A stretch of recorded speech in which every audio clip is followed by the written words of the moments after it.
കട്ടപ്പനയിൽ സ്വർണം വാങ്ങാൻ വന്ന എറണാകുളം സ്വദേശിയുടെ പക്കൽ നിന്നും 10 ലക്ഷം രൂപ തട്ടിയെടുത്ത് ഒളിവിൽ കഴിഞ്ഞിരുന്ന പ്രതിയെ പിടികൂടി. ചെനപ്പാടി പുതുപ്പറമ്പിൽ മുഹമ്മദ് ഷെരീഫിനെയാണ് പോലീസ് അറസ്റ്റ് ചെയ്തത്. കോടതിയിൽ ഹാജരാക്കിയ പ്രതിയെ റിമാൻഡ് ചെയ്തു.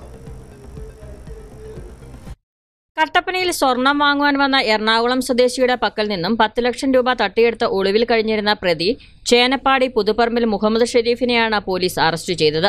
കഴിഞ്ഞ ഫെബ്രുവരി 23-നാണ് സംഭവം നടക്കുന്നത്. 38 ലക്ഷം രൂപയുടെ സ്വർണം കടം വാങ്ങി നൽകാമെന്ന് വിശ്വസിപ്പിച്ച് എറണാകുളം സ്വദേശിയെ കട്ടപ്പനയിൽ വിളിച്ചു വരുത്തിയാണ് തട്ടിപ്പ് നടത്തിയതെന്നാണ് പരാതി ഉണ്ടായിരുന്നത്. തുടർന്ന് ഇയാളെ പറ്റിച്ച് 10 ലക്ഷത്തോളം രൂപയുമായി ഷെരീഫ് മുങ്ങുകയായിരുന്നു. Kattappana CI Murugan TC, SI Aby George എന്നിവരുടെ നേതൃത്വത്തിലുള്ള പോലീസ് സംഘം പൊൻകുന്നത്തു നിന്നുമാണ് പ്രതിയെ പിടികൂടിയത്. കോടതിയിൽ ഹാജരാക്കിയ പ്രതിയെ പീരിമേട് ജയിലിലേക്ക് റിമാൻഡ് ചെയ്തു.